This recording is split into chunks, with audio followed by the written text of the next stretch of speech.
Nuggets.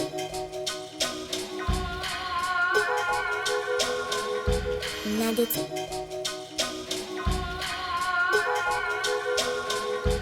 Nuggets.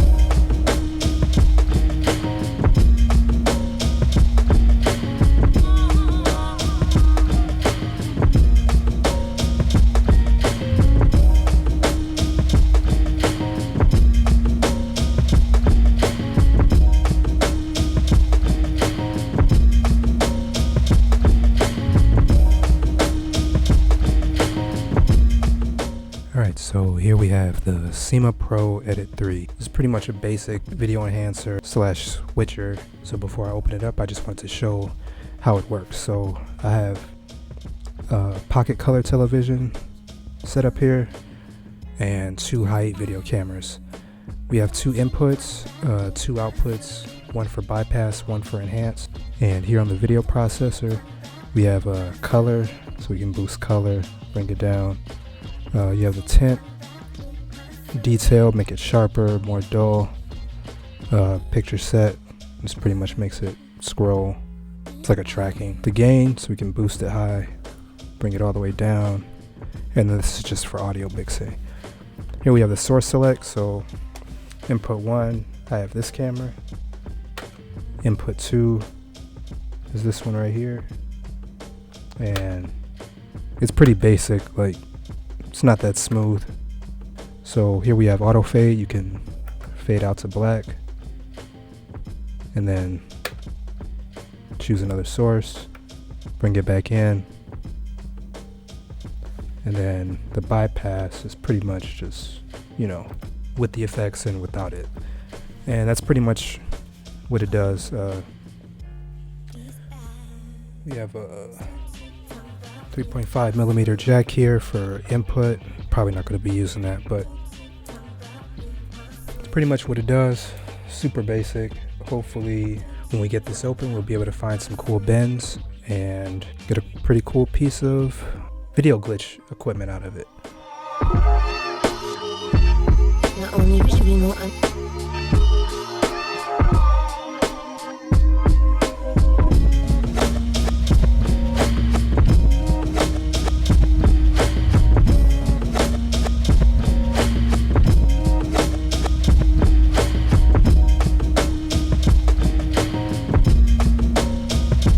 When you first open it, you're going to want to follow the power cable all the way to the PCB and then follow the tracks to the transistor.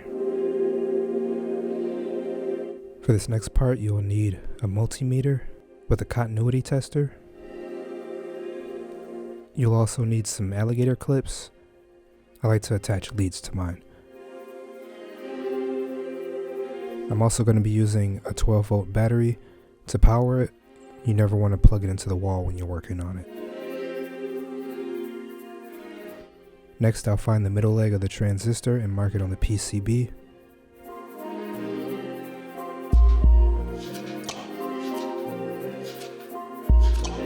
I'll take one probe and put it on the middle leg of the transistor. Then I'll take the other probe and go through the PCB until I find any electrical pins.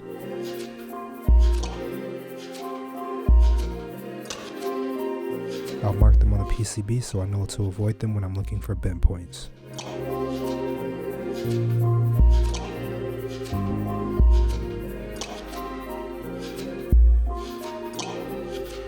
You'll need a way to keep track of your bend points. I like to group them on the PCB and then number them from the top to the bottom, but you can use any method that you like.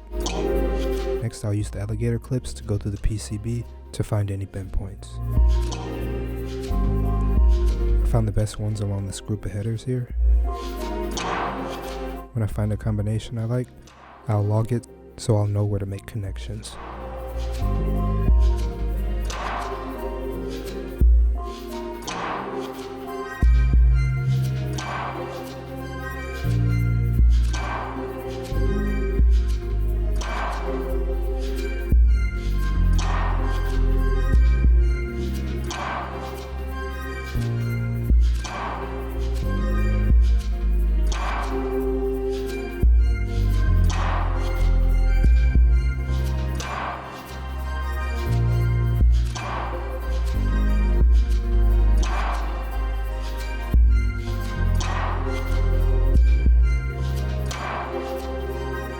Next, you'll need a soldering iron and some wire to make your connections.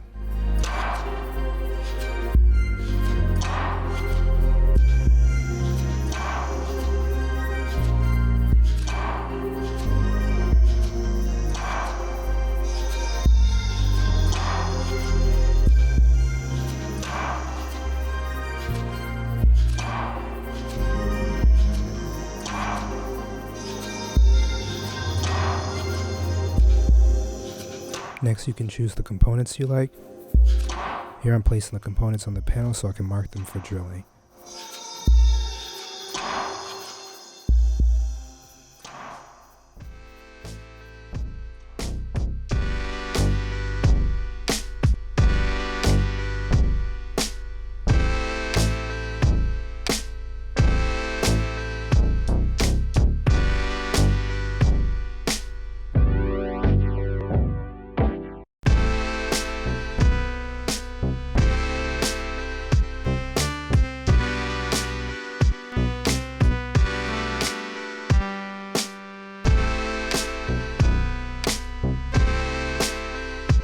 I had a little trouble putting the PCB back in, but I managed to fit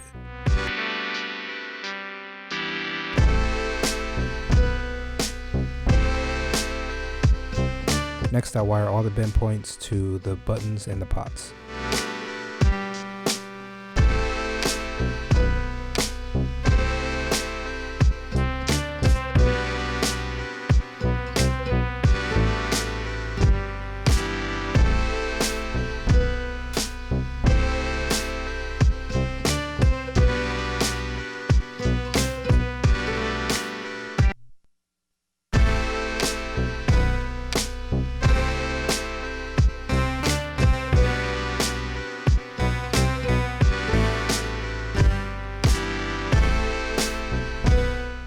Then I'll try to close it up so I can test it out.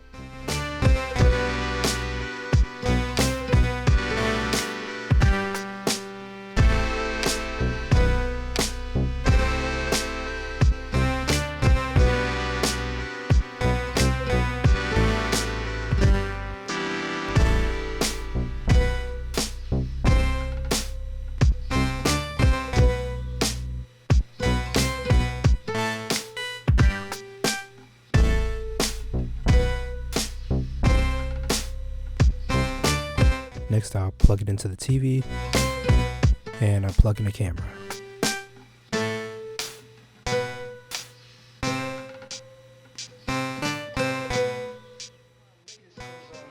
I was having this here dream and I didn't want to wake myself. The white button is its own effect.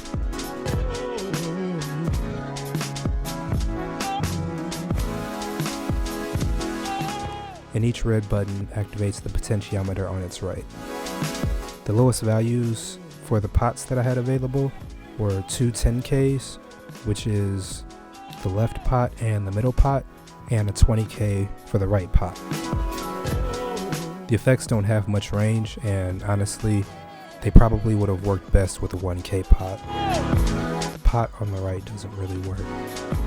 The onboard effects add to the glitches as well.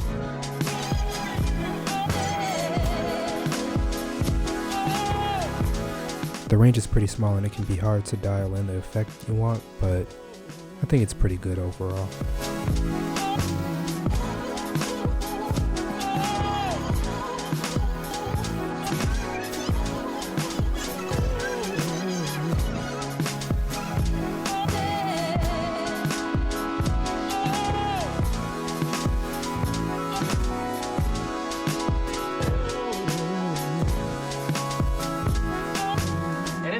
Your dream, there was this blinding flash. Right smack dab in.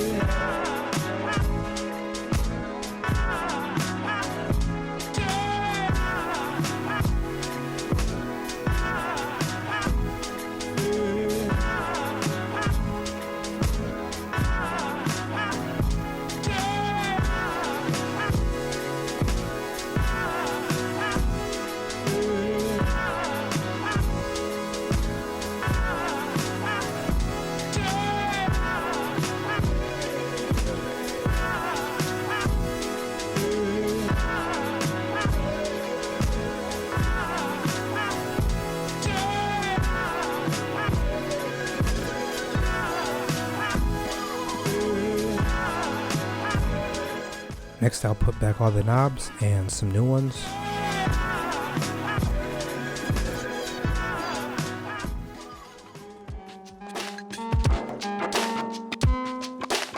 And we'll have a finished circuit bent Sima Pro Edit 3. I thought about taking it outside and spray painting it, but it was too cold.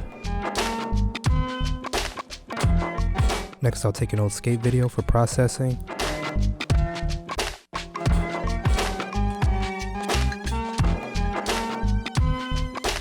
Then I'll send the feed to a video amplifier. Send one end into my MX1 video mixer and send the other end into the Sima Pro. And then back out into the MX1 so I can try it with some transitions and some feedback.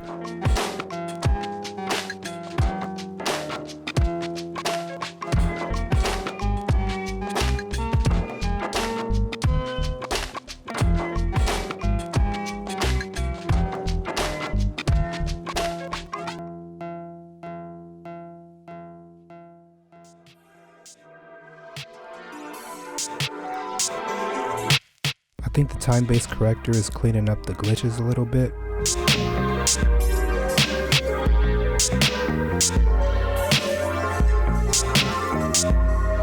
If I wanted a more dirty effect, I would probably be better off just recording straight to a VHS and processing the second generation.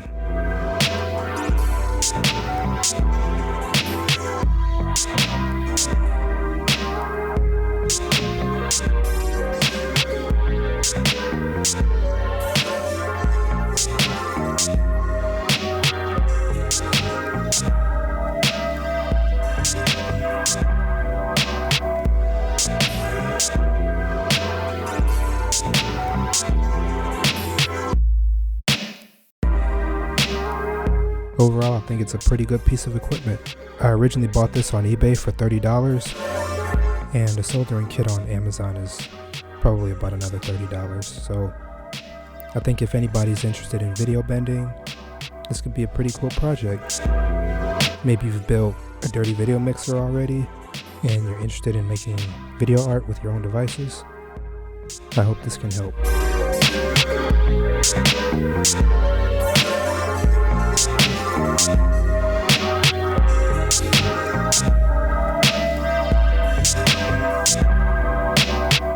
If you're interested in seeing my work, you can follow me on Instagram at Kusabir, and thanks for watching.